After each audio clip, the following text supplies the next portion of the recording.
மீண்டும் ஒரு நெற்றிக்க நிகழ்ச்சியில் இணைந்திருக்கிறோம் நேர்களே. இன்றும் நாட்டில் உள்ள பல்வேறு அரசியல் விவகாரங்கள், அதே மாதிரி பெருந்தோட்ட மக்களின் சம்பள பிரச்சனை உள்ளிட்ட பல்வேறு விவகாரங்கள் தொடர்பில் பேச இருக்கிறோம். அதுக்கு முன்னர் பெருந்தோட்ட மக்களின் சம்பள பிரச்சனையாக இருக்கட்டும் அல்லது காணி பிரச்சனையாக இருக்கட்டும், ஒவ்வொரு சந்தர்ப்பங்களிலும் அந்த மக்களோடு இருந்து அவர்களுக்காக குரல் கொடுக்கும் ஒருவர் இன்றைய மோடி கலையகத்தில் இணைந்திருக்கிறார். நிகழ்ச்சிக்கு சொல்லும் முன் தொழிலாளர் தேசிய முன்னணியின் தலைவரும் ஐக்கிய மக்கள் சக்தி நுவரெலியா மாவட்ட பாராளுமன்ற உறுப்பினருமான பழனி திகாம்பரம் அவர்கள் என்னோடு இணைந்திருக்கிறார். வணக்கம் எம்பி. வணக்கம். நாட்டில் இன்று பல்வேறு விடயங்கள் பேசப்படுகின்றன. ஒரு புறம் தேர்தல், ஒரு புறம் சம்பள பிரச்சனை, ஒரு புறம் இன்னும் பல்வேறு மக்களின் பிரச்சனைகள் தொடர்பாக பேசிக் கொண்டிருக்கிறார்கள்.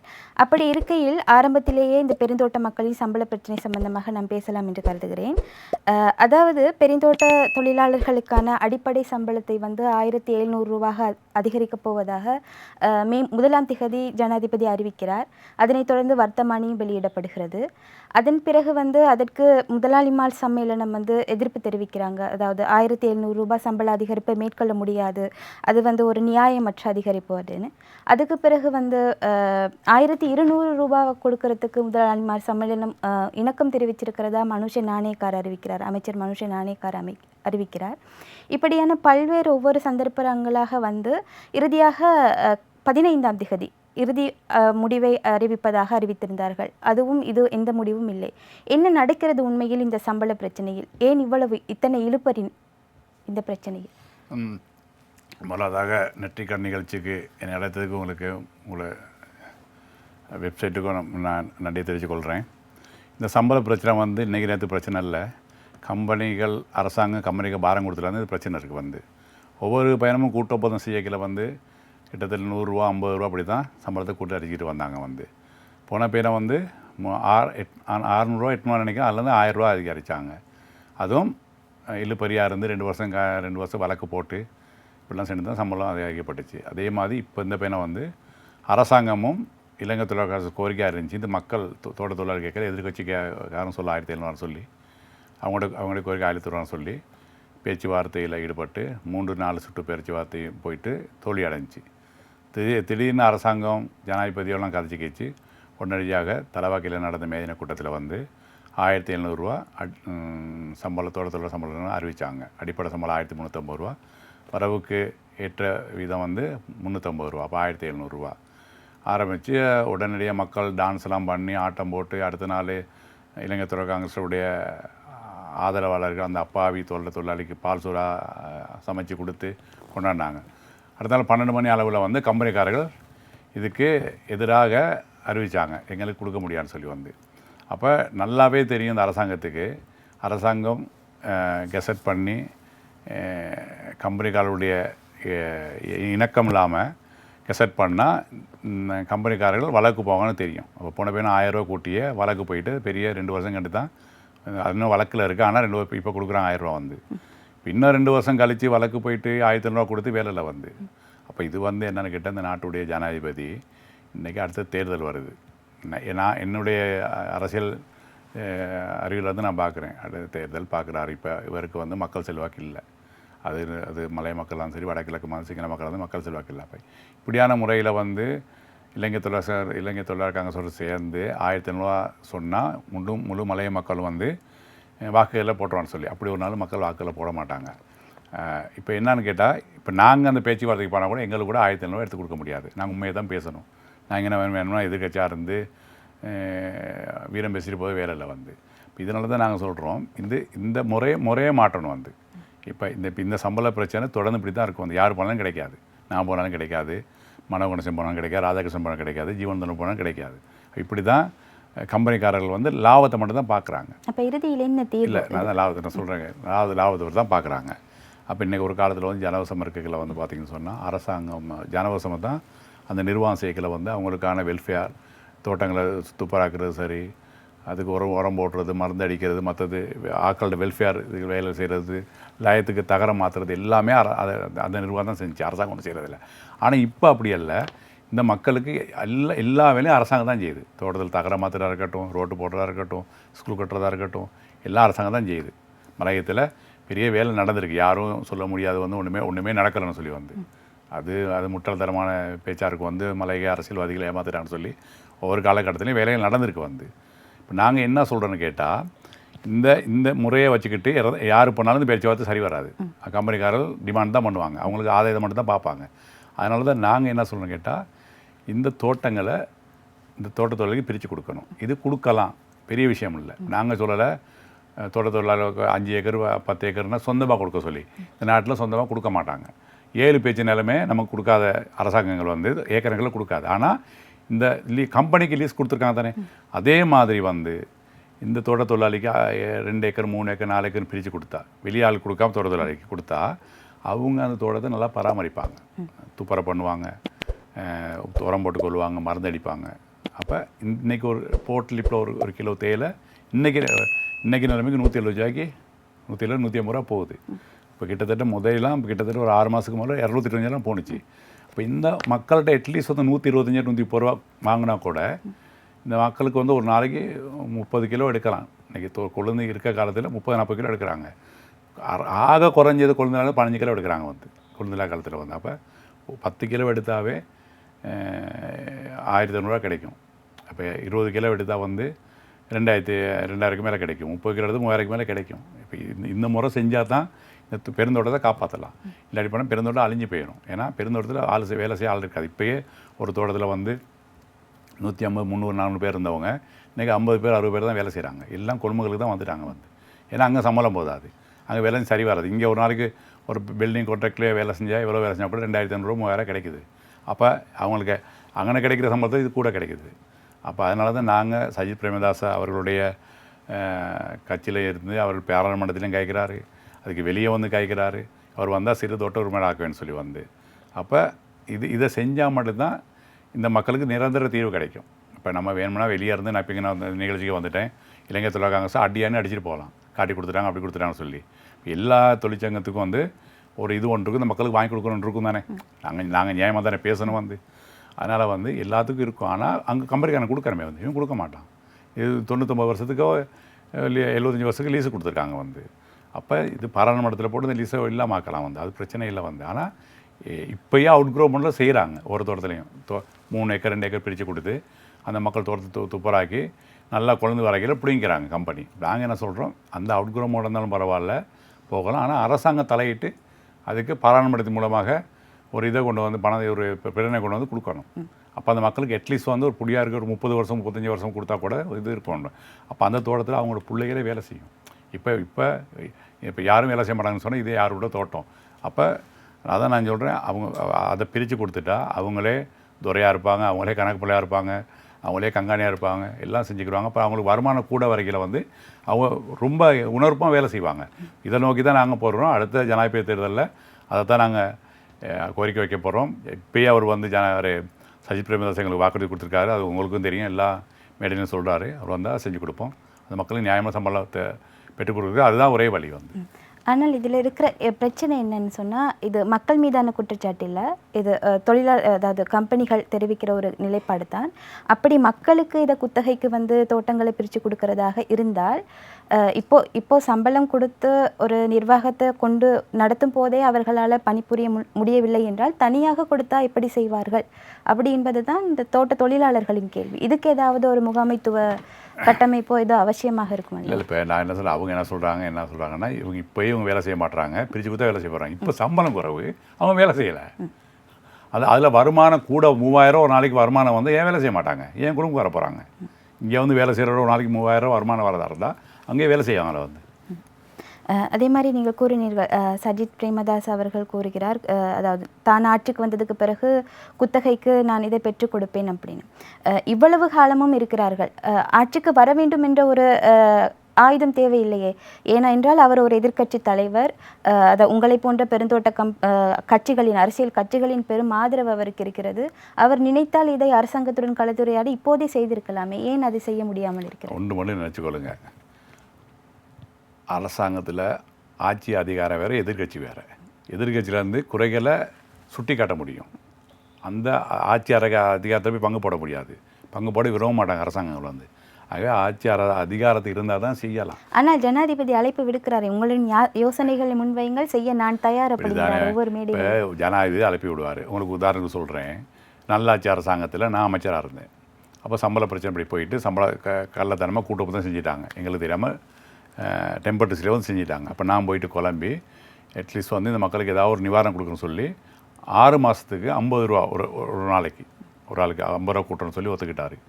எல்லாம் ஒத்துக்கிட்டு நானும் மீடியாவுக்கு வந்து எல்லாம் அறிவித்த பிறகு அது இழிப்பெரியாக போச்சு. ஏன்னா எனக்கிட்ட வாக்குறுதி கொடுத்தாரு 50 ரூபா தாரேன்னு சொல்லி. அங்கிட்டு நவீன் திசானுக்கு பிளான்டேஷன் மினிஸ்டர் அவருக்கு போய் சொல்லிட்டாரு கொடுக்க வேணாம்னு சொல்லி. இப்போ இந்த ஜனாதிபதி எப்படி வந்து மக்கள் மத்தியில் கூப்பிடுவார், ஆனால் செயல்படுத்தணுமே, அதான் உள்ள பிரச்சனை வந்து.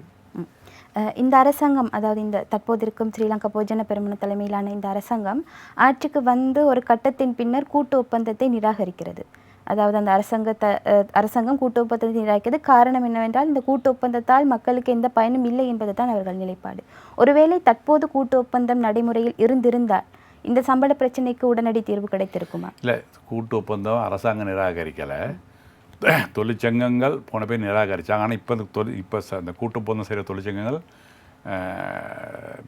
அந்த கூட்டு ஒப்பந்தத்தை ஏற்படுத்த ட்ரை பண்ணுறாங்க. ஆனால் கம்பெனிகள் நிராகரிக்கிறாங்க. ஆனால் கூட்டு ஒப்பந்தம் தொழிற்சங்கம் மூலமாக இந்த கூட்டு ஒப்பந்தம் மூலமாக சம்பளத்தை பெருசாக கூட்ட கிடைக்கல. இப்போ இருந்தாலும் அதே தான் வந்து.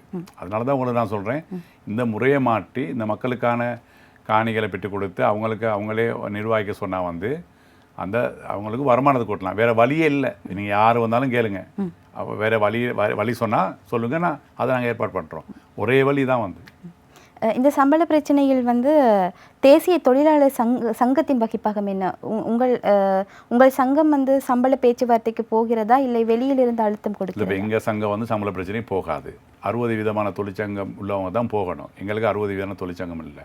யாருக்கும் 60 விதமான தொழிற்சங்கம் இல்லை. இளைஞர் தொழிலாளர் காங்கிரஸுக்கும் இல்லை. ஆனால் அவங்களுக்கும் LJW கூட்டு கமிட்டி எல்லாம் சேர்த்துக்கிட்டு 60 வீதம்னு சொல்லிட்டு போகிறாங்க. ஆனால் இன்றைக்குள்ள நிலைமைக்கு யாருக்கும் 60 வீதம் இல்லை. ஏன்னா தொழிலாளர்கள் குறைவு வந்து, வேலை செய்கிற தொழிலாளர்கள் குறைவு வந்து. அப்போ நாங்கள் முன்ன எதிர்ப்பு உங்களுக்கு தெரியும். ஆனால் இப்போ எல்லாம் பார்த்தீங்கன்னு சொன்னால் நாங்கள் முழுக்க இந்த சம்பள பிரச்சனை ஆதரவாக செயல்படுறோம். போன வீக்கில் கூட இளைஞர் தொழிலாளர் காங்கிரஸுடைய போராட்டங்களுக்கு நான் முழுவான ஆதரவு கொடுத்தேன். வெளியிருந்து ஆதரவு கொடுத்தேன். நான் அதை எதிர்க்கலை. ஏன்னா தொழிலாளர் சம்பள பிரச்சனை எந்த வகையிலும் எதிர்க்க முடியாது வந்து. அதனால் நாங்கள் அந்த பேச்சுவார்த்தை போகாட்டியும் அந்த சம்பள பிரச்சனைக்கான ஆதரவு, முழுமையான ஆதரவு கொடுத்துட்டு வரோம். இப்பொழுது தோட்ட தொழிலாளர் காங்கிரஸ் நீங்கள் ஆதரவு தெரிவிக்கிறீர்கள், அது ஒரு புறம் இருக்க, தற்போதைய பேச்சுவார்த்தைகளின் படி பார்த்தால், அதாவது சம்மேளனத்துடனான பேச்சுவார்த்தைகளின் படி பார்த்தால் இலங்கை தொழிலாளர் காங்கிரஸ் மாத்திரம்தான் அந்த பேச்சுவார்த்தைக்கு போகிறது, அவர்கள் மாத்திரம்தான் அங்கு கலந்துரையாடுகிறார்கள் போன்ற ஒரு தன்மை தான் வெளிப்படுகிறது. ஏன் தொழிலாளர் காங்கிரஸோடு இணைந்து ஏனைய கட்சிகள் இது தொடர்பில் பேச்சுவார்த்தைக்கு முன்வருவதில்லை, ஏனைய சங்கங்கள்? இல்லையா, அவங்களோட இளைஞர் தொழிலாளர் காங்கிரஸ், LJW கூட்டு கமிட்டி, இது 3 போகிறாங்க வந்து. அந்த 3 தான் அந்த கூட்டு கமிட்டி சம்பள இதில் ஒப்பந்தத்தில் இருக்காங்க வந்து. நாங்களாம் இல்லை வந்து. நாங்கள் இருந்தால் தானே போகலாம். நீங்கள் அந்த சங்கத்தில் இல்லாவிட்டாலும் தனிப்பட்ட ரீதியில் செல்லும் சங்கங்களுடன் நீங்கள் இணைப்பில் தான் இருக்கிறீர்கள்? இல்லை இணைப்புன்னா நாங்கள் கட்டாயமாக வந்து அவங்களுடைய போராட்டத்துக்கும் சரி, அவங்களுடைய சம்பள எல்லாத்துக்கும் ஆதரவு கொடுத்தானே இருக்கோம் வந்து நாங்கள். அதே மாதிரி தோட்ட தொழில் சங்கங்களுக்கும் இதில் தனிப்பட்ட பொறுப்புகள் இருக்கிறது. ஏன்னா இது காலங்காலமாக இருந்து வரும் ஒரு பிரச்சனை, நேற்று இன்று பந்ததில்லை. இப்போ நீங்கள் ஏற்கனவே கூறியது போன்று 50 ரூபா 100 ரூபாக அதிகரித்து இப்போ ஏதோ ஒரு கட்டத்தில் 1700 ரூபாய் என்று வந்திருக்கிறார்கள். இதில் சங்கங்களுக்கு இருக்கும் பொறுப்பு என்ன, தொழிற்சங்கங்களுக்கு இருக்கும் பொறுப்பு? அதுதானே உங்களுக்கு சொல்கிறேன். அதான் நீங்கள் அழுத்தி கூறுங்க. இல்லை, நான் எத்தனை கேள்வி கேட்டாலும் அதே தான். எத்தனை பேர் பேச்சுவார்த்தை போனாலும் இந்த சம்பள பிரச்சனைக்கு தீர்வு இல்லை வந்து. ஆனால் இவங்களுக்கான தோட்டங்களை பிரித்து கொடுத்து சிறு தோட்ட உரிமையில் ஆக்கினா மட்டும்தான் இதுக்கு தீர்வு வரும். ஏன்னா இன்றைக்கி வந்து பச்சை குழந்தை வந்து 175 ரூபா 200 ரூபா போகுது வந்து. ஸோ இவங்கக்கிட்ட வந்து அட்லீஸ்ட் வந்து 125 எடுத்தால் கூட ஒரு நாளைக்கு 10 கிலோ எடுத்தால் 1500 ரூபா கிடைக்கும். 20 கிலோ எடுத்தால் 2500 ரூபா கிடைக்கும். 30 கிலோ எடுத்தால் 3500 ரூபாய்க்கு மேலே கூட கிடைக்கும். இதுதான் தீர்வு வந்து. இந்த தீர்வை நோக்கி தான் எல்லா தொழிற்சங்கத்துக்கும் நாங்கள் அழைப்பி விட்டுறோம். இதுக்கெல்லாம் உதவுங்க, நம்ம செய்வோம் சொல்லி அடுத்த தேர்தலுக்கு பிறகு வந்து. ஆனால் ஏனைய தொழிற்சங்கங்கள் இதுவரையில் உங்களோட தீர்வுகளுக்கு இன்னும் எந்த ஒரு கருத்துக்களையும் வெளிப்படையாக ஊடகங்களுக்கோ மக்களுக்கோ அறிவிக்க இல்லை. இல்லை, போன கிழமை உங்களுடைய சேனல்லே வந்து சத்துரா அவர்கள் செய்கிற சேனலில் செந்தில் தொண்டமான் வந்தார்.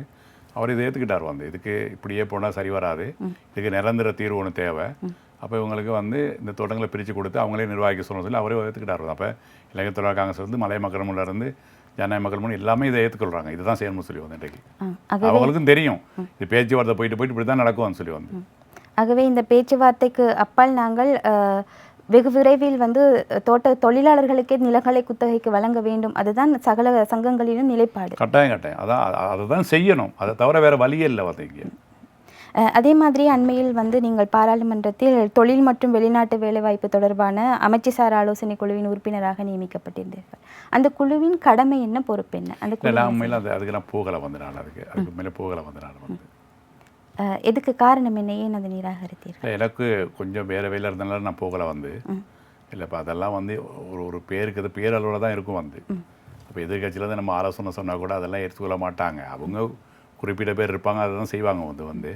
நாங்கள் அரசாங்கத்தில் என்னையை பொறுத்தளவில் என்னுடைய அரசியல் வாழ்க்கையில் வந்து நான் தெரிஞ்ச ஒரு விஷயம் வந்து, உண்மையிலே நாங்கள் இருக்கிற சைட்டில் நல்ல தலைவராக இருக்கணும் ஜனாதிபதி.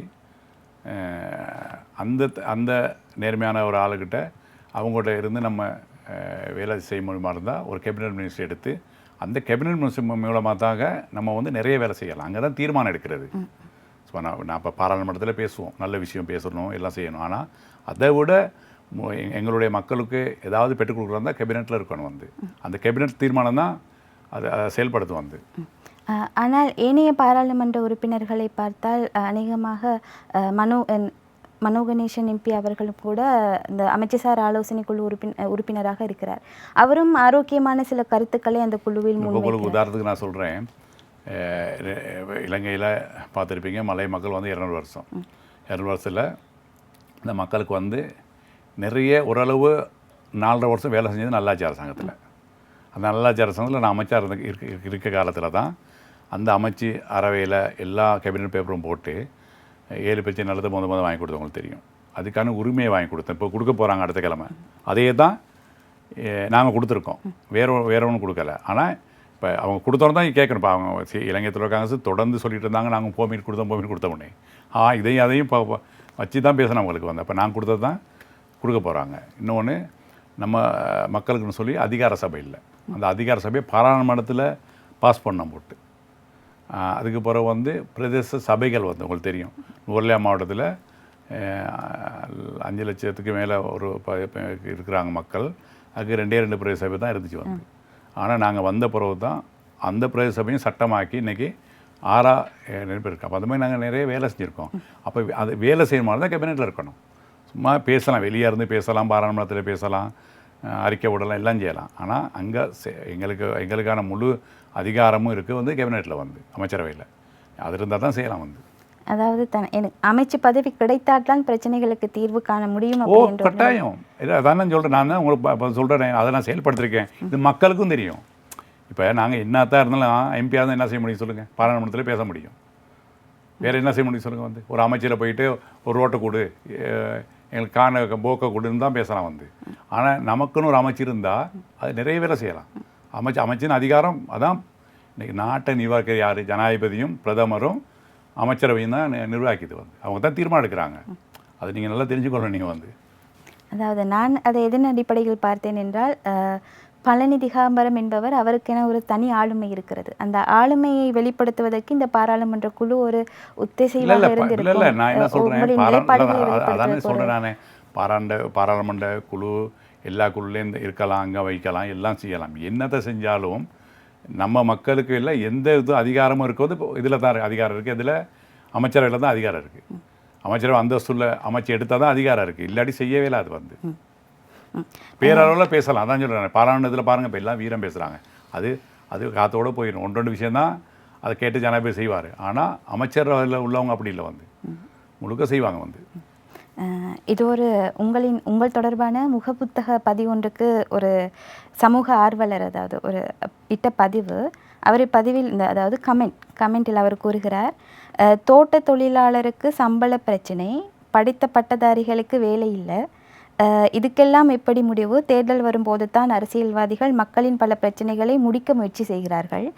அப்புறம் தேர்தல் முடிந்ததும் இவர்களை தேடுவதே வேலையாகி விடுகிறது. வேலை கேட்டு பட்டம் பெற்ற பட்டதாரிகளே நீங்களுமா இவர்களை நம்பி இவர்களின் பின்னால் ஓடுகிறீர்கள்? ஏதாவது சுய தொழில்களை செய்து பிள்ளை குட்டிகளை வாழ வையுங்கள். இலங்கையின் முதுகெலும்பென்று சொல்லும் தோட்ட தொழிலாளர்களின் சம்பளத்துக்கே இந்த முக்குகிறார்கள். உங்களுக்கு வேலையெல்லாம் மெட்டாகனிதான் பட்டதாரிகளே. இது உங்கள் சம்பந்தமான நான் நினைக்கிறேன் அண்மையில் ஹட்டனில் மத்திய மாகாணத்தில் உள்ள பட்டதாரிகள் சம்பந்தமான ஒரு 800 பேர் கொண்ட குழுவுடன் கலந்துரையாடி இருந்தீர்கள். அது சம்பந்தமாக நீங்களிட்ட பதிவுக்கு ஒரு நபரிபடி ஒரு இப்போ நான் இந்த பதிவெல்லாம் பார்க்குறதே இல்லை. நான் என்ன கேட்க வரேன் இந்த பதிவு பண்ணால் வேலையில்லாத பட்டத்தாரிகள்னு சொல்லலை. ஆனால் அந்த வார்த்தை நான் பார்க்கக்கூடாது மீடியாவில். அதனால் இதெல்லாம் நான் கணக்கெடுக்கிறது இல்லை. என்கிட்ட ஒரு 60 பேர் என்னை சந்திக்க இல்லை அதான் சொல்கிறேன். இல்லை 60 பேர் என்னை சந்திக்க அவங்களா கேட்டாங்க. அப்போ அந்த 60 பேர் ஹட்டனில் சந்தித்தோம். சந்திச்ச பிறகு அவங்களோட குறைகளை சொன்னாங்க. குறைகளை சொன்னால் அவங்களும் விமர்சிக்கலை. நான் என்ன சொல்கிறேன்னு கேட்டால், இந்த நாட்டில் இலவச கல்வி. இப்போ வேறு யூரோப்பெலாம் ஃப்ரீயாக கல்வி கொடுத்தா கூட அவங்க வேலை செஞ்சோன்னா அந்த லோனை கட்டணும். இந்த நாட்டில் அப்படி இல்லை. அது இலவச கல்வி. ஆனால் இலவச கல்வியை படித்து போட்டு எல்லாமே எனக்கு அதிகாரம் இந்த அரசாங்க வேலை தான் வேணாம். எந்த அரசாங்கம் கொடுக்கும் கொடுக்கலாமா எல்லாத்துக்கும்? ஒவ்வொரு பேரும் விலகுறாங்க. முழு நாட்டிலையும் 10,000 பேர் விலகிறான்னு வைங்களேன். அவ்வளோ பேருக்கு வேலை வாய்ப்பு கொடுக்கலாமா? இப்போ எல்லாம் வேறு வேலை ப்ரைவேட் கம்பெனி எல்லாம் போகணும். இதுகள் தான் செய்யணும். அப்போ இவங்க வந்தோடனே இவனுக்கு கடையில் சொன்னாங்க. அப்போ நான் சொன்னேன், இந்த நாட்டில் அடுத்த ஜனாதிபதி ஆக போகிறது சஜித் பிரேமதாஸ். அப்போ நாங்கள் போன பிறகு 7 பேச்சு நிலத்தை எடுத்தோம், வீடுகளை கட்டி கொடுத்தது எல்லாம் அரசாங்கத்து மூலமாக தான் செய்யும். அப்போ நாட்டு ஜனாதிபதி தான் கோரிக்கை விடலாம். இந்த ஜனாதிபதி நாங்கள் ஜனாதிபதி இல்லை. அதனால் நீங்கள் முதல்ல ஜீவன் தொண்டமாடு போய் சந்திங்க. அப்புறம் போயிட்டு யார் இவர் அண்டகுமார் திசாநாயகரை சந்திங்க. நீங்கள் ரணில் விக்ரமசிங்கே சந்திங்க. எல்லாம் சந்திக்க சொன்னேன் நான். அவங்க எல்லாம் பார்த்துக்கிட்டு தான் இந்த நிகழ்ச்சியை பார்த்தோன்னா அந்த வந்த பெண் பிள்ளைலாம் உண்மையை நினைக்க சந்திங்க. ஆனால் எனக்கு உங்களை கூட்டிகிட்டு போக முடியும் சஜித் பிரேமதாசக்கிட்ட அவரை போயிட்டு அவரை கதைச்சி அவர் பிறகு செய்யலாம். எனக்கு ஓட்டு வேணாம் அப்படின்ட்டேன். நான் சொன்னேன், எனக்கு ஓட்டு வேணாம், நீங்கள் ஓட்டுக்கும் போடாதீங்க, எனக்கு தேவையும் இல்லை. ஆனால் உங்களோட கஷ்டங்கள் எனக்கு விளங்குதுன்னு சொல்லி தான் நான் சொன்னேன். நான் ஓட்டுக்காக இல்லை, எனக்கு ஓட்டு போடுறதுக்கு மலையில் ஆள் இருக்காங்க. நான் சாக தட்டி என்னை பாராளுமன்றம் வச்சுருப்பாங்க. நான் 2004ஆம் ஆண்டு வந்தேன். இன்ன வரைக்கும் எனக்கு மக்கள் தோக்கடிக்கலை. ஒவ்வொரு வருஷமும் என்னை மக்கள் மேலே தான் கொண்டு போகிறாங்க ஒழிய மக்கள் தோற்க. ஏன்னா மக்கள் என் மேலே நம்பிக்கை வச்சுருக்காங்க. நான் அந்த மக்களுக்கு செஞ்ச வேலைகள் அதனால் எங்கள் ஓட்டு தேவையில்லை அப்படி தான் சொன்னேன். நான் அதுக்கு பிறகு எல்லாம் போயிட்டு அவங்களே சொன்னாங்க சரி வாரன்னு சொல்லி. திரும்ப 2 பேர் கோல் அடித்தாங்க. இல்லை இது ஒரு அரசியலாக போயிடும் எங்களுக்கு. நான் சொன்னேன், இது நானாக கேட்டேன், நீங்கள் தான் கேட்டீங்க. அப்போ நாடு அடுத்தது ஜனாதிபதி சஜித் பிரேமதாஸ் வரந்தா அவர் மூலியமாக எனக்கு செஞ்சு கொடுக்கலாம். எனக்கு வேறு நாட்டில் நான் ஜனாதிபதி இல்லை இப்படிலாம் பேசினோன்னே அவங்களோட ஸ்டைல் இருக்குது. அந்த ஸ்டைலிங் நமக்கு சரி வராது. ஏன்னா உங்களுக்கு ஒரு வேலை வாய்ப்புனா யார்கிட்ட போகணும்? நாட்டு ஜனாதிபதி தான் போகணும். நாட்டு பிரதமர்கிட்ட தான் போகணும். நாட்டுடைய அமைச்சர்கிட்ட தான் போகணும். அப்போ இப்போ எனக்கு முடியும். அடுத்த அரசாங்கம் 2-3 மாதம் தான் இருக்குது. இப்படி சொன்னோன்னு நான் சொன்னேன், அப்போ நீங்கள் உங்கள் வேலையை பார்த்துட்டு நீங்கள் வேலையை பார்த்துக்கொள்ளுங்க. என்னோட வராங்கிட்ட இதான் நடக்கிறது. கொஞ்சம் படிச்சுட்டாவே உங்களுக்கு பெரிய தலைக்கணும் எல்லாம். உங்களுக்கு உள்ள பிரச்சனை அதான் இப்போ நம்ம நேர்மையாக ஒருத்தருக்கு வேலை செஞ்சு கொடுக்குறாந்தா அது அவங்களுக்கு விளங்காது. அதுக்குமே கூட நல்ல சந்தர்ப்பம் கேட்டிங்க. ஏன்னா அந்த வந்த கேம்பஸில் அவுட்டான பசங்களுக்கு சொல்லவே வேணும். இல்லைங்க, நம்ம யாரையும் ஏமாத்துறது இல்லை. நாங்கள் ஏமாத்திருந்தால் என்றைக்கும் எங்களை வீட்டுக்கு அனுப்பியிருப்பாங்க. நான் 2019ஆம் ஆண்டு எதிர்கட்சியிலேருந்து 85,000 ஓட்டு எடுத்தேன். நான் தான், வேறு யாரும் இல்லை. எதிர்கட்சியிலேருந்து இலங்கை தொழில் காங்கிரஸ் தலைவர் ஆர்மந்தோனமாக கூட எடுத்துல அவங்க 60 எடுத்தாங்க. நான் 80,000 எடுத்தேன். 2015ஆம் ஆண்டு 1 லட்சத்துக்கு மேலே வாக்கு எடுத்தேன். அப்போ மக்கள் என் மேலே நம்பிக்கை இருக்காங்க. அப்போ இவங்க கொஞ்சம் பேர் வச்சுக்கிட்டு தெரியாது. இவங்கள தான் வந்தாங்க பார்க்குறதுக்கு. நான் ஒன்றும் கூப்பிடலை. அதனால் இந்த இப்போ கமன் எழுதினார் தானே, அவங்களாம் வேலை வெட்டி இல்லாதவங்க. இல்லை நான் அந்த நான் சொல்கிறேன், நான் வேலை வெட்டி இல்லாதவங்க. அதை பற்றி நான் யோசிக்கிறதே இல்லை. உங்களை தனிப்பட்ட ரீதியில் முன்வைத்த கமெண்ட் அல்ல. நான் அதில் என்ன கேட்க வந்தேன் என்றால், மக்கள் எதுவாக இருந்தாலும் இப்போ தான் வந்தாங்க. அவங்க என்னையை தேடி வந்தது இப்போ தான்.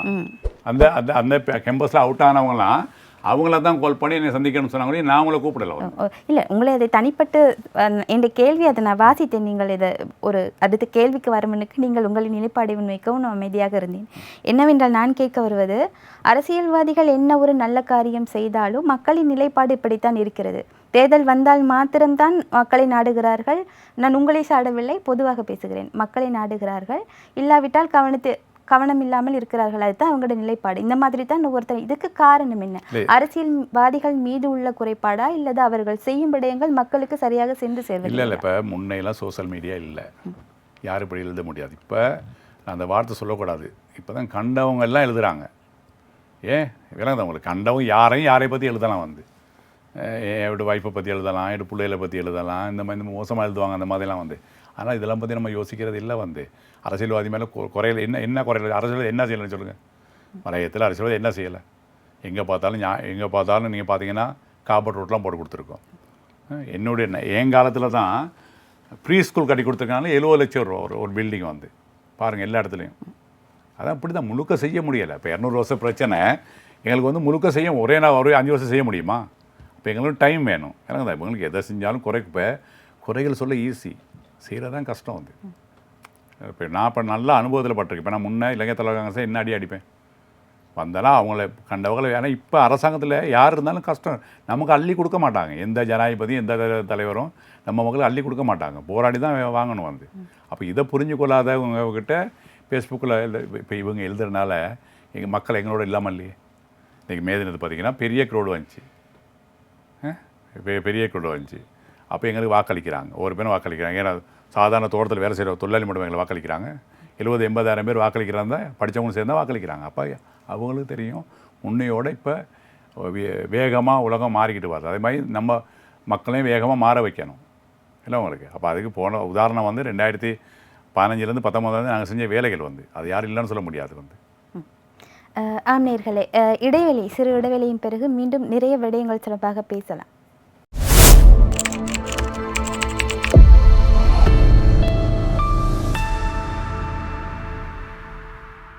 அதே மாதிரி இந்த வருடத்தில் வந்து ஜனாதிபதி தேர்தல் நடத்த போகிறதான அறிவிப்புகள் வெளிவந்துக்கிட்டு இருக்கு. அதே மாதிரி ஜனாதிபதி இடமிருந்தோ இல்லாட்டி அரசாங்கத்திடமிருந்தோ ஒரு உறுதியான ஒரு அறிவிப்பு இல்லை. இந்த தேர்தல் தான் இடம்பெறும், பாராளுமன்ற தேர்தல் முதலில் இடம்பெறும், ஜனாதிபதி தேர்தல் இடம்பெறும், இதுக்கு நாங்கள் தயாராகிவிட்டோம் அப்படின்னு எந்த ஒரு உறுதியான அறிவிப்பும் இல்லை. உண்மையில் தமிழ் கட்சிகள் என்ன நிலைப்பாட்டில் இருக்கிறது தேர்தல் தொடர்பில்? இந்த அரசாங்கம் தேர்தலை நடத்தும் எண்ணத்தில் இருக்கிறதா? அவ்வாறு நடந்தால் தமிழ் கட்சிகளின் நிலைப்பாடுகள் எவ்வாறு இருக்கும்? இல்லை, இந்த அரசாங்கம் தேர்தலை வந்து தள்ளி போட முடியாது. அக்டோபர் 16க்கு முதல்ல தேர்தல் வச்சே ஆகணும் வந்து. அப்போ அறிவிப்பாங்க, அடுத்த ஜூலையில் இல்லாட்டி ஆகஸ்ட்டில் அறிவிப்பாங்க, ஜூலை கடைசி வீக்கில் அறிவிப்பாங்க. இந்த நாட்டுடைய பொருளாதார பிரச்சனையில் வந்து இந்த அரசாங்கத்துக்கு வர முடியாது வந்து. நாளுக்கு நாள் சாம வேலை கூட, அரசாங்கத்து மேலே மக்கள் வெறுப்பில் இருக்காங்க. அதனால் இப்போ இப்போயே அறிவிக்காமல் ஜூலை கடைசியில் அறிவிக்க சொல்லியிருக்காங்க தான் எனக்கு வர்ற தகவல் வந்து. அதனால் வந்து கட்டாயம் தேர்தல் நடக்கும், அது எந்த மாற்றமும் முடியாது. ஏன்னா ஜனாதிபதி தேர்தல் நாட்டில் சட்டத்துக்கு அமைய தள்ளி போட முடியாது. அப்படியே தள்ளி போட்டால் மக்களுடைய எதிர்ப்பு கூடிரும் வந்து. அதனால் கட்டாயம் எலெக்ஷன் நடக்கும். தமிழ் கட்சிகளுடைய முடிவு அது எனக்கு சொல்ல முடியாது. மலைய கட்சிகளுடைய முடிவு எங்கே தமிழ் கூட்டணி முடிவுன்னு நான் சொல்லலாம் வந்து. அதனால் வந்து தேர்தல் அறிவித்தோன்னே தான் எல்லாம் முடிவு எடுப்பாங்க வந்து. யார் எந்தெந்த போய் நிற்கிறது, இல்லாட்டி தமிழ் ஒருத்தர் நிப்பாட போகிறோமா வேட்பாளரா, இல்லாட்டி போனால் யார் எந்த கட்சிக்கு ஆதரவிக்கிறது, எந்தெந்த ஜனாதிபதிக்கு வேட்பாளருக்கு ஆதரிக்கிறதுன்னு முடிவெடுப்பாங்க. அப்போ தான் முடிவெடுப்பாங்க வந்து. அப்போ இதுவரையில் ஐக்கிய மக்கள் சக்தியுடன் இருக்கும் பங்காளி கட்சிகள், அதாவது முஸ்லீம் கட்சிகள் இருக்கின்றன, அதே மாதிரி மலையகத்தை பிரதிநிதித்துவப்படுத்தும் தமிழ் கட்சிகளும் இருக்கின்றன. நீங்கள் கூட இது தொடர்பில் இன்னும் பேசவில்லை? இல்லை, இப்போ நாங்கள் இங்கே தானே இருக்கிறோம், வேற எங்கேயும் போகல. உங்களுக்கு என்ற ஒரு எதிர்பார்ப்பு இருக்கும். இது எங்களோட எதிர்பார்ப்பு தான் வந்து எங்களுக்கு சொல்லியிருக்காரு வந்து, நாங்கள் வந்தால் சிறுதோட்ட உரிமையாக ஆக்குவோம், வீடு கட்டத்துக்கு 10 பேஜ் கொடுப்போம். இதானே எங்களுக்கு முக்கியம். இந்த மலை மக்களுடைய இதானே பிரச்சனை. இது ரெண்டு கிடச்சிட்டாவே அவங்களோட லைஃப் அவங்க கொண்டு போயிடுவாங்க. அதனால் நாங்கள் இவரோட இருப்போம் வந்து. இப்போ நீங்கள் கூறின மாதிரி ஜூலை மாதத்துக்குள் பாராளுமன்றத்தை கலைத்து விட்டு பாராளுமன்ற தேர்தலுக்கு ஜனாதிபதி தயாராகி வருவதாக ஒரு அறிவிப்புகள் வருது. இது எந்த அளவுக்கு சாத்தியம்? முதலில் பாராளுமன்ற தேர்தலை நடத்துவது எந்த அளவுக்கு சாத்தியம்? இப்போ 2 விஷயம். ஒரு விஷயம் வந்து பாராளுமன்ற தேர்தலை நடத்தினா ஓரளவு பொதுப்பெருமனை வந்து சீட்டுகள் எடுப்பாங்க வந்து. இப்போ ஜனாதிபதி தேர்தலை நடத்திட்டு யார் வெல்றாங்களோ அந்த கட்சிக்கு தான் பெரும்பான்மை போகும் வந்து. அதனால் பெசில் ராஜபக்ச அவர் வந்து சொல்கிறார் வந்து, நான் நினைக்கிறேன் ஜனாதிபதி கேட்குறா வந்து முழுதலாக இப்போ பொது தேர்தலை வைக்க சொல்லி வந்து. அப்போ நான் நினைக்கிற மாதிரி இப்போ நேற்று கூட ஜனாதிபதி அறிவித்தார் வந்து இப்படி பொது தேர்தலெலாம் வைக்கலாம் சொல்லிக்கிட்டு இருக்காங்க. இது ஏன் பிரச்சனை பண்ணாங்கன்னா இந்த இந்த இந்த இந்த அரசாங்கத்துடைய இதுகளை குறைக்கிறதுக்குன்னு சொல்கிறார் வந்து. நான் சொல்கிறேன் இப்போ எனக்கு எங்களுக்கு சந்தேகமாக இருக்குது. இப்போ இப்படிலாம் சொல்லிவிட்டு திடீர்னு பாராளுமன்றத்தை கலைக்க போகிறாருன்னு அதுவும் தெரியாது வந்து. அதுவும் செய்யலாம். பாராளுமன்றத்தில் 113 யாருக்கு எடுக்க முடியாது வந்து. அப்போ இவர் தானே ஆட்சி அமைக்கணும், இவர் தானே கூப்பிடணும் ஆட்சி அமைக்கிறதுக்கு. அப்போ இவர் எல்லாம் உடச்சி கேச்சி எடுத்து திரும்ப ஒரு காமன் போம்போட பார்க்குறான்னு தெரியலை. ஆனால் எது செஞ்சாலும் சரி வராது. அரசாங்கத்துக்கு குறைஞ்ச சீட்டு தான் கிடைக்கும் வந்து. ஆகவே இன்றைக்கி தேர்தல் வச்சா ஐக்கிய மக்கள் சக்திக்கு கூடுதலான ஆசனங்கள் கிடைக்கும் வந்து நினைக்கிறேன் வந்து. ஆசனங்களுக்கு அப்பால் வந்து இப்போ கடந்த வாரம் பேசுபொருளான ஒரு விடயம் தான் இந்த உள்ளூராட்சி மன்ற தேர்தலுக்காக வேட்புமனு தாக்கல் செய்த வேட்புமனு பட்டியலை வந்து ரத்து செய்ய ஜனாதிபதி ஆலோசித்து வருவதாக ஒரு தகவல் வெளியானது. அப்படி நடந்தால் இது ஒரு தேர்தலை இழுபறியாக்கும் ஒரு நிலை ஏற்படும் என்பது வந்து பெரும்பான்மை அநேகமான கட்சிகளின் நிலைப்பாடாக இருக்குது. இதை நீங்கள் எவ்வாறு கருதுகிறீர்கள்? இல்லை, அதை பற்றி பிரச்சனை இல்லையே. இப்போ இந்த நாட்டுக்கு தேவை ஆட்சி மாற்றம். ஒன்றும் பொது தேர்தலுக்கு போகணும், இல்லாட்டி போனால் ஜனாதிபதி தேர்தலுக்கு போகணும் வந்து. இது ரெண்டு தானே முக்கியம் வந்து. லோக்கல் கவர்மெண்ட்டை பற்றி இப்போ பிரச்சனை இல்லையே வந்து. யார் அடுத்த ஜனாதிபதி ஆகி அடுத்த பொது தேர்தல் வச்சு ஆட்சி அமைக்கிறாங்களோ அதுக்கு பிறகு இந்த லோக்கல் கவர்மெண்ட்டை தேர்தலை வைக்கலாம் வந்து. இப்போ இன்றைக்கி உள்ள முதலாவது பிரச்சனை வந்து ஜனாதிபதி தேர்தலில் பொது தேர்தலாக இது ரெண்டு தான் எதிர்பார்க்க இருக்குது. என்னைய பொறுத்தளவில் நான் நினைக்கிற மாதிரி ஜனாதிபதி தேர்தலுக்கு கட்டாயம் போகணும். சில நேரத்துக்கு இவர் வெல்ல முடியலன்னு சொன்னால் இவர் பொது தேர்தலுக்கு போவார்னு நினைக்கிறோம் வந்து. இன்னும் தேர்தலும் அறிவிக்கப்படவில்லை. ஆனால் ஐக்கிய மக்கள் சக்திக்கும் தேசிய மக்கள் சக்தியும் வந்து தேர்தலுக்கான ஆயத்தங்களை ஆரம்பித்து விட்டன. ஒவ்வொரு மேடைகளையும் பார்த்தால் அவர்களின் பேச்சுக்கள் எல்லாம் வந்து தேர்தலை இலக்கு வைத்ததாகத்தான் இருக்கிறது. அதே மாதிரி பார்த்தால் தேசிய மக்கள் சக்தியின் அதாவது கடந்த மே தின கூட்டத்தில் கூட அவர்கள் வந்து கொழும்பில் மாத்திரம் இல்லை, நாட்டின் 4 புறங்களிலும் மே தின கூட்டங்களை நடத்தினார்கள். அந்த 4 கூட்டங்களிலும் கலந்து கொண்ட மக்கள் தொகைகளை எடுத்துக்கொண்டால் ஏனைய கட்சிகள் ஐக்கிய மக்கள் சக்தியோ ஏனைய உங்களின் தனிப்பட்ட கட்சியோ அவர்கள் அந்த கட்சிகளுக்கு வந்த கூட்டங்களை விட தேசிய மக்கள் சக்திக்கு மாத்திரம் வந்த மக்கள் கூட்டம் வந்து அதிகம் என்பது ஒரு பொதுவான கணக்கெடுப்பு. இதை நீங்கள் எவ்வாறு பார்க்கிறீர்கள்? இது ஒரு ஐக்கிய மக்கள் சக்திக்கு ஒரு சவாலாக அமையும் தானே அடுத்த தேர்தல்? இல்லை, அப்படி ஒரு பிரச்சனை இல்லைன்னா என்பிபி அவங்களுக்கு வந்து அவங்களோட ஹார்ட்கோ கட்டாயம் போவாங்க வந்து. மற்ற கட்சிகளுக்கு அப்படி இல்லை, குறைஞ்ச க்ரௌடு போவாங்க, வாக்குகளை அளிப்பாங்க. நாங்கள் கிட்டத்தட்ட எத்தனையோ வருஷம் அந்த நாட்டில் பார்த்துருக்கோம், எலெக்ஷன் பார்த்துருக்கோம். முன்னையெல்லாம் வந்து கிட்டத்தட்ட 10,000 20,000 30,000 பேர் என்பிபி ஜேபி மீட்டிங்கில் இருப்பாங்க. ஆனால் வாக்குகள் வந்து 2-3 லட்சம் தான் கிடைக்கும் வந்து. அதே மாதிரி இந்த பேர் அவங்களுக்கு வாக்குகள் கூடும், இல்லைன்னு சொல்கிறதுக்கு இல்லை. நான் நினைக்கல அரசாங்கம் அமைக்கிற அளவுக்கு அவங்களுக்கு வாக்குகள் கிடைக்குமான்னு நினைக்கிறேன் வந்து. அதாவது இப்பொழுது கூட்டங்களை நடத்தினாலும் தேர்தல் அறிவுக்கு பிறகு அந்த நிலைமை முற்றாக மாறிவிடும் அப்படின்ற ஒரு இல்லை அப்படி நான் சொல்லலை. நான் சொல்கிறேன் மற்ற கட்சிகள் வந்து அப்படியான கூட்டங்களுக்கு வரமாட்டாங்க வந்து. அவங்களுக்கு சாப்பாடு கொடுக்கணும், அவங்களுக்கு பஸ் கொடுக்கணும். அதான் என்பிபி ஜேபி அவங்களுக்கு அப்படி இல்லை. அவங்களுக்கு எது கொடுக்கானையும் வருவாங்க, மீட்டிங்க்கு வருவாங்க, வந்து 2 போவாங்க. ஆனால் அவங்களுக்கு அதாவது வாக்குகள் மாறுமான்னு சொல்ல முடியாது. நீங்களே உங்கள் வாயில் ஒப்புக்கொண்டீர்கள். அதாவது என்பிபிக்கு சாப்பாடு கொடுக்காம ஆக்கள் போவாங்க. அது உண்மை தானே பேசுகிறேன். நான் வந்து பொய் பேசல, அது எல்லாத்துக்கும் தெரியுமே வந்து. அவங்கள்ட்ட அந்த ஹார்ட்கோ இருக்காங்க வந்து, புரிஞ்சுக்கொள்ளுங்க நீங்கள். அதான் நீங்கள் அதை என்ன சொல்ல வரேன்னு சொன்னால் அவங்களுக்கு அப்படி க்ரௌடு வரும். இல்லை ஒன்று புரிஞ்சுக்கொள்ளுங்க, அப்படி க்ரௌடு வரும். ஆனால் அது வாக்குகளாக மாறும்னு சொல்ல முடியாது. இப்போ நீங்கள் பார்த்தீங்கன்னா இப்போ உங்களுக்கு இப்போ எத்தனை வயசுன்னு தெரியல, நாங்கள் இப்போ 20-30 வருஷம் பார்த்துக்கிட்டு வரோம் நாங்கள். அவங்களுக்கு ஒவ்வொரு பேனமும் அதையும் பாருங்கள் நீங்கள், அவங்களோட எல்லா சிவப்பு கலர் எல்லாம். யாராவது வேறு கலர் இருந்தாங்களா? இல்லை. நீங்கள் தேசிய மக்கள் சக்தியில் சற்று ஈர்ப்போடு இருக்கிறது போன்று தெரிகிறது. ஆரம்பத்திலிருந்து தேசிய மக்கள் சக்திக்கு சற்று ஆதரவாக இல்லை ஆதரவாக கிடையாது. எங்களை பொறுத்தவரை எங்கள் மக்களுக்கு யார் நல்லா செய்கிறாங்களோ அவங்களுக்கு ஆதரவு வழியே தனிப்பட்ட முறையில் யாருக்கும் ஆதரவு இல்லை வந்து. அதே மாதிரி அண்மையில் பார்த்தா ரத்னபுரி கிரியல்ல துணிந்த தோட்ட பகுதியில் நடந்த ஒரு தொழிலாளரை தாக்கின சம்பவம் ஒன்று இடம்பெற்றிருந்தது. அது உண்மையில் பாராளுமன்ற உறுப்பினர் வடிவேல் சுரேஷ், தமிழ் முற்போக்கு கூட்டணியின் தலைவர் மனோ கணேசன் போன்றோர் நேரடியாக பேத்து அவர்களை சந்தித்திருந்தார்கள்.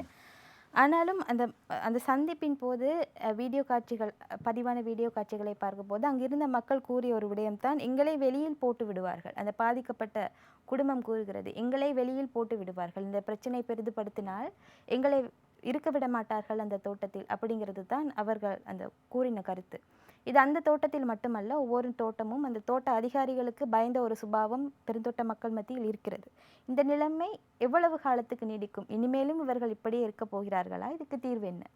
இல்லை, இப்போ இந்த இந்த நிலைமை இன்றைக்கி நேரத்தில் தொடர்ந்து வந்துக்கிட்டு தான் இருக்குது. அந்த பம்பை ரத்னபுரம் பம்பை கிராம தோட்டலாமெல்லாம் வந்து அடித்து நெருப்பு வச்சு கொளுத்தி அந்த மக்கள் வந்து கொத்தமல்லியில் இருக்காங்க. இப்போ வந்து வீடில் கட்டி கொடுத்து வந்து இப்போ இந்த விளையாட்டுலாம் போட முடியாது. நுவரெலியா மாவட்டத்தில் தமிழ் மக்கள் கூட இருக்கனால வந்து இந்த விளையாட்டுலாம் போட முடியாது.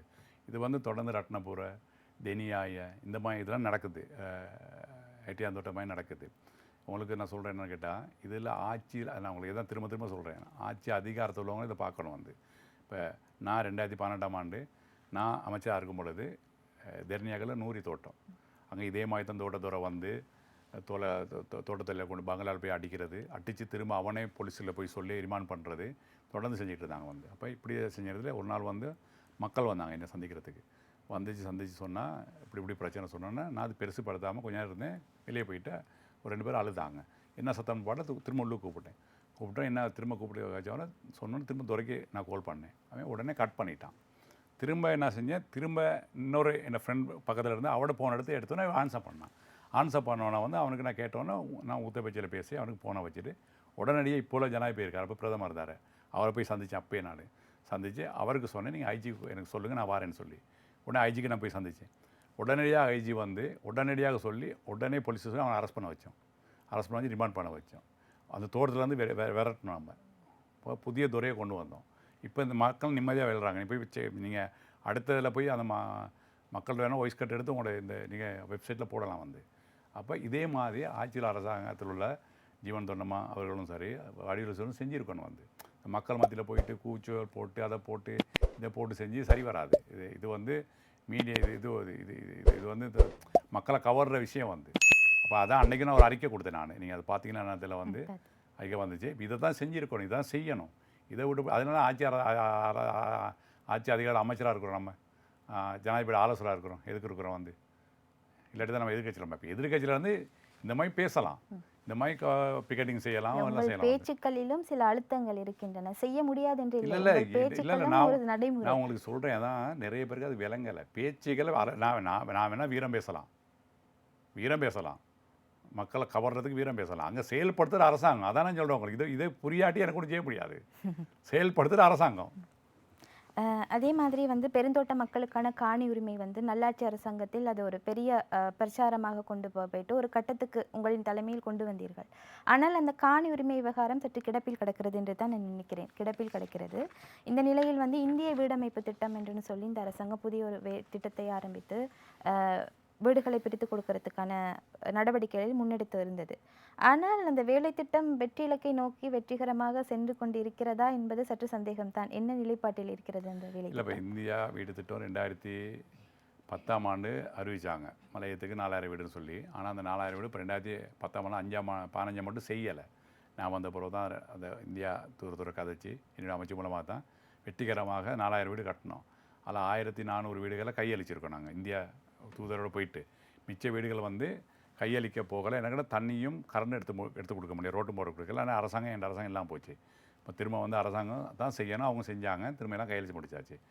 இப்போ 10,000 வீடை வந்து நான் ஆரம்பிக்க அந்தந்த இருக்கையில் தான் அரசாங்கம் எல்லாம் போச்சு. அப்போ இவங்க இப்போ உள்ள அரசாங்கம் உடனடியாக செய்யணும். வந்து அப்போ அதில் என்னன்னு தெரியல, வந்து 1300 வீடு கட்டுறதுன்னு சொல்லி அது இழுப்பையாருக்கு வந்து எந்தளவு சாத்தியப்படும் தெரியாது. நான் நினைக்கிறேன் வந்து நான் வந்த பொழுது தான் செய்யணும்னு நினைக்கிறேன். வந்து 4000 வீடு எப்படி கட்டி முடிச்சிடும் அதே மாதிரி நான் என்னுடைய காலத்தில் தான் திரும்பியும் 10,000 வீடு மிக வேகமாக செய்வேன்னு நினைக்கிறேன். ஏன்னா எனக்கு அனுபவம் இருக்குது. எனக்கு எப்படி தெரியும் லேண்டுகளை எடுக்கணும், எப்படி இது செய்யணும் சொல்லி எனக்கு நல்லா தெரியும். வந்து அதனால் நான் இன்னும் ஒரு 3 மாதம் 4 மாதம் தான் பொறுத்துட்டு இருந்தால் அதுக்கு பிறகு அந்த வீடுகள் 10,000 வீடுகளும் அடுத்த 5 வருஷத்தில் கட்டி முடிச்சிடலாம். வந்து ஆனால் வந்து நல்லாட்சி அரசாங்கத்தில் நிர்மாணித்து கொடுக்கப்பட்ட சில வீடுகள் வந்து உறுதி இல்லை அப்படி என்ற ஒரு குற்றச்சாட்டு இருந்தது. மறுபுறம் சில வீடுகள் வந்து அப்படியே கிடப்பில் கிடக்கிறது. அதாவது மக்களுக்கு வாழ்வதற்கான ஒரு சில வசதிகள், நீர் வசதி பெற்றுக் கொடுக்கவில்லை, அந்த மாதிரியான சில அடிப்படை வசதிகள் இல்லாமல் அந்த வீடுகள் கிடப்பில் அநேகமாக பார்த்தால் நான் நினைக்கிறேன் மொனராகலை போன்ற பிரதேசங்களில் இருக்கிற அந்த பெருந்தோட்ட மக்களுக்கு நிர்மாணித்து கொடுக்கப்பட்ட வீடுகள் வந்து கவனம் இல்லாமல் இருக்கிறது. அதில் மக்களும் இல்லை, செலவழித்த நிதி வீணாக போகின்றது என்ற ஒரு குற்றச்சாட்டு முன்வைக்கப்பட்டது. நீங்கள் அந்த நல்லாட்சி அரசாங்கத்தில் பொறுப்பாக இருந்த அமைச்சர் என்ற அடிப்படை இதை எவ்வாறு பார்க்கிறீர்கள்? இப்போ நீங்கள் இந்த கேள்வியை வந்து ஜீவன் தொண்டமாக தான் நீர் வழங்கல் அமைச்சர், அவர் தான் அதிகாரத்தில் இருக்கார், அவர் தான் வீடு கட்ட முடியும், அவர் தான் ரோட்டுக்கு சல்லி ஒதுக்க முடியும். நீங்கள் அவர்கிட்ட கேட்டிங்கன்னா பயில சொல்லுவார் வந்து. இல்லை, நான் கூறுகிறேன் நல்லாட்சி அரசாங்கத்தில். இல்லை, நல்லாட்சி அரசாங்கத்தில் செஞ்சிருந்த வேலைகள் தான் மொன்றாக்கல்ல நான் தான் வீடு கட்டினேன். நான் அந்த மக்கள்கிட்ட போய் கேளுங்க. ஆனால் அதுக்கு பிறகு அரசாங்கம் தோல்வி அடைஞ்சோடனே நான் அமைச்சராக இல்லை, நான் எதிர்கட்சியிருந்து பேசலாம், இந்த வீட்டுக்கு தண்ணி இல்லை, தண்ணி எடுத்து கொடுங்க, தகரம்லாம் தகரம் எடுத்து கொடுங்கன்னு. ஆனால் செயல்படுத்த அமைச்சர் தானே வந்து. அடுத்த கட்டத்துக்கு போகலாம். நாங்கள் ஆரம்பத்தில் கருத்தது போது மே தின கூட்டங்கள் சம்பந்தமாக சற்று பேசலாம். மே தின கூட்டம், அதாவது மே 1ஆம் தேதி இடம்பெற்ற மே தின கூட்டம் வந்து தமிழ் முற்போக்கு கூட்டணியாக நடத்தாமல் நீங்கள் மட்டும் தனியாக நடத்தினீர்கள் உங்களது கூட்டத்தை. உங்களின் பங்காளிகளுக்கு அழைப்பு விடுக்கவில்லையா இந்த கூட்டத்துக்கு? ஏன் இல்லை, இது வந்து ஒன்று புரிஞ்சுக்கொள்ளுங்க. நாங்கள் 3 கட்சி தனித்துவமாக இயங்குறதுக்கு நாங்கள் முடிவு எடுத்திருக்கோம். அது இப்போ நேரத்தில் அப்பையிலேருந்து இப்போ கூட்டம் ஆரம்பிக்க, அதனால இந்த கூட்டணி உடைஞ்சு போகாது. ஒரு நாள் கூட்டணி உடைஞ்சு போகாது. இப்போ நான் ராதாகிருஷ்ணன் அவர்கள் அவர் இதில் செஞ்சார், மகாநாடு செஞ்சார், நாங்கள் எங்களோட மேலே செஞ்சோம். இப்போ அடுத்த கிழமை மனோகரசன் அவர்கள் வந்து அவர் கட்சியுடைய மகாநாடு செய்கிறார் வந்து. அப்போ தனித்துவமாக நாங்கள் அப்போ தான் கட்சி வளரும். ஒன்றா போய் சேர்னா கட்சி வராது. அவங்களோட இப்போ எனக்கு பிடிக்காதவங்க மனோகரசன் அவரோட சேருவாங்க, மனோகரசன் பிடிக்காத ராதாகிருஷ்ணன் சேருவாங்க. அப்போ இந்த 3 கட்சிகள் அப்படி செய்யக்கிற தான் கட்சி வளரும் வந்து. அப்போ அவங்களுக்கு தனித்துவம் இருக்குது, அது எந்த பிரச்சனையும் இல்லை. இப்படி செய்கிறனால வந்து ஒரு நாளும் கூட்டணி வந்து போகாது. இல்லை, ஒன்றிணைந்து அன்றைய மே தின கூட்டத்தை ஒன்றிணைந்து செஞ்சிருந்தால் உங்களோட அந்த பலத்தை காட்டியிருக்கலாம். இல்லை, இப்பயும் பலத்தை காட்டியிருக்கோம், அந்த பிரச்சனை இல்லை. ஏன்னா மனோகரசனுக்கு ஏற்கனவே இந்த தமிழ் தேசிய கூட்டமைப்பு தலைவர் அழைப்பு கொடுத்துருக்காரு. அப்புறம் அங்கே போகிறேன்னு சொல்லிட்டார் வந்து. அப்போ நான் கூப்பிட்டு வேலையிலேயே வந்து வேலை போட்டார். இங்கே சஜித் பிரேமதாஸ் அவருடைய இங்கே வரணும் அவர் அவரோட மீட்டிங்க்கு. அப்போ நான் அங்கே இருக்கிறேன் வந்து, சஜித் வராரு. இதான் நடந்த வழியே, மற்ற எந்த பிரச்சனை இல்லை, எங்களை எந்த பிரச்சனையும் இல்லை. நாங்கள் சந்தோஷமாக இருக்கிறோம். அடுத்தடுத்தாலையும் ஒன்றா தான் போட்டி போடுவோம், ஒன்றா கேட்போம், வெற்றி பெறுவோம், எந்த பிரச்சனையும் இல்லை வந்து. அதே மாதிரி தமிழ் முற்போக்கு கூட்டணி வந்து ஐக்கிய மக்கள் சக்தியின் பிரதான ஒரு பங்காளி கட்சியாக இருக்கிறது. அதன் அடிப்படையில் சில சமயம் ஒருவேளை இவ்வருடத்தில் தேர்தல் நடந்துவிட்டால், எந்த தேர்தலாக இருக்கலாம், தேர்தல் நடக்கும் பட்சத்தில் ஒருவேளை ஐக்கிய மக்கள் சக்தியுடன் இலங்கை தொழிலாளர் காங்கிரஸ் இணையும் நிலை வந்தால் இதனை எதிர்ப்பீர்களா ஆதரிப்பீர்களா? எங்களோட வேலை அது வேலை இல்லையே. யாரும் வரலாம் கூட்டணிக்கு, நாங்கள் யாரையும் எதிர்க்கிறதுக்கு இல்லை வந்து. எல்லோரும் சேர்ந்தால் தானே ஆட்சி அமைக்கலாம். இப்போ நாங்கள் ஒரு ஆட்சி அமைக்க போகிறதுல அவங்க வேணாம் இவங்க வேணாம்னு தெரியும். அப்போ யாரும் வரல எங்களுக்கு. நாங்கள் எங்கள் கூட்டணி, நானும் சரி, மனோகரசனும் சரி, ராதாகிருஷ்ணன் அதை இருக்க மாட்டாங்க வந்து.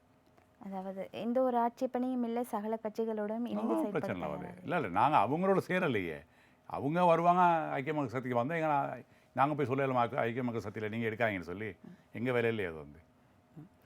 சரி, இப்பொழுது நாங்கள் நிகழ்ச்சியின் இறுதி கட்டத்தை நெருங்கியிருக்கிறோம். இறுதியாக தற்பொழுது தேர்தல் நிலவரங்கள் வந்து அறிவிக்கப்பட்டு தேர்தல் சம்பந்தமான பேச்சுக்களில் கட்சிகளும் மும்முரமாக இருக்கிறது. நீங்கள் என்ன உங்களின் நிலைப்பாடு, உங்களின் தனிப்பட்ட நிலைப்பாடு என்ன இந்த தேர்தல் குறித்து? தமிழ் மக்கள் என்ன நிலைப்பாட்டில் இருக்கிறார்கள்? தமிழ் மக்கள் என்ன நிலைப்பாட்டில் இருப்பாங்கன்னு சொன்னால், தமிழ் கட்சிகள்லாம் எங்கிட்ட வாக்களிக்க சொல்லிதோ அங்கிட்ட வாக்களிப்பாங்க வந்து. முஸ்லீம் கட்சிகள் எங்கிட்ட வாக்களிப்பாங்க முஸ்லீம் மக்கள். இப்போ சிங்கள கட்சிகள் அவங்கவுங்க கட்சிக்காரங்க வாக்களிப்பாங்க. இப்போ என்ன பிரச்சனை சொன்னால், இந்த நாட்டில் பொருளாதார பிரச்சனை, இந்த பிரச்சனைக்கு சரியான தீர்வு கொடுக்கணும் வந்து. இந்த நாட்டில் வெறுமனே மட்டும் மக்களுடைய வரியை கூட்டி நாட்டை நிர்வாகத்தை செய்ய முடியாது. அப்போ மக்களுக்கு கஷ்டம் தான் வரும் இல்லையே, அந்த மக்களுக்கு எந்த தீர்வும் கிடைக்காது வந்து. அதனால தான் நம்ம சொல்கிறோம் வந்து, இந்த IMF இணைஞ்சு எல்லாம் செய்கிறாங்க வந்து. ஆனாலும் இந்த எக்ஸ்போர்ட் நாட்டில் கூட்டணும் வந்து, வருமானத்தை அதிகரிச்சுக்கொள்ளணும். மக்கள்கிட்ட வரியை மட்டும் மூலமாக வருமானத்தை அறிவிச்சா அது கஷ்டம் மக்களுக்கு எல்லாத்துக்கும். இன்றைக்கி நாட்டு மக்களுக்கு கஷ்டம் தான் வந்து. அதனால் புதிய வந்த ஜனாதிபதி அவர்களும் சரி, அதனுடைய அவங்களோட கட்சியும் சரி வந்து இதுக்கெல்லாம் செஞ்சு கொள்ளணும் வந்து. அப்போ இதை நாங்கள் அடுத்த ஜனாதிபதி ஆக போட்ட சஜித் பிரேமதாஸ் இதை பற்றி காய்ச்சிருக்கோம், ஹரிஷா சில்வா காய்ச்சிருக்கோம். நாங்கள் இப்படிலாம் காய்ச்சிக்கிட்டு இருக்கோம். நாங்கள் வந்து பார்ப்போம், அவங்க தானே முடிவு எடுக்கணும், நாங்கள் எங்களோட சப்போர்ட்டை கொடுக்கலாம் வந்து. இப்போ நீங்கள் ஏற்றுமதி சம்பந்தமாக பேசினீர்கள். பெருந்தோட்ட மக்கள் சார்பாக, அதாவது அவர்களின் தரப்பிலிருந்து ஏதாவது ஏற்றுமதி ஊக்குவிப்பு சம்பந்தமான ஏதாவது தானே பாருங்கள்.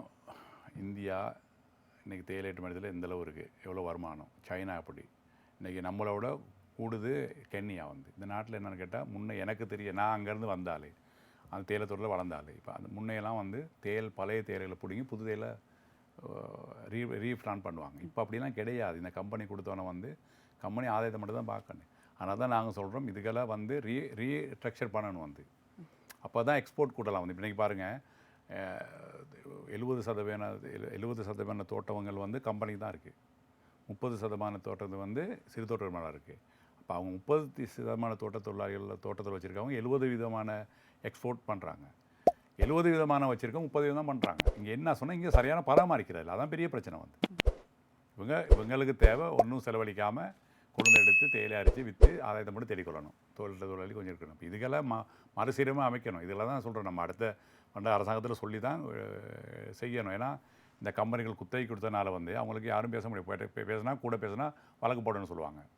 இல்லை அவங்களுக்கு அப்போ எங்களுக்கு ஒன்றும் பேச முடியாது. அடுத்த வரல இந்த குத்தகைகள் கொடுக்குற திருத்தி அமைச்சு நாங்கள் இதை செய்யணும் வந்து ரீஃபண்ட் பண்ண சொல்லணும் வந்து. நேயர்களே, இன்றும் பல்வேறு விடயங்கள் தொடர்பாக எமது பழனி திகாம்பரம் பாராளுமன்ற உறுப்பினர் அவர்களுடன் கலந்துரையாடி இருந்தோம். அதே போன்று இன்னும் ஒரு நிகழ்ச்சியில் சந்திக்கலாம்.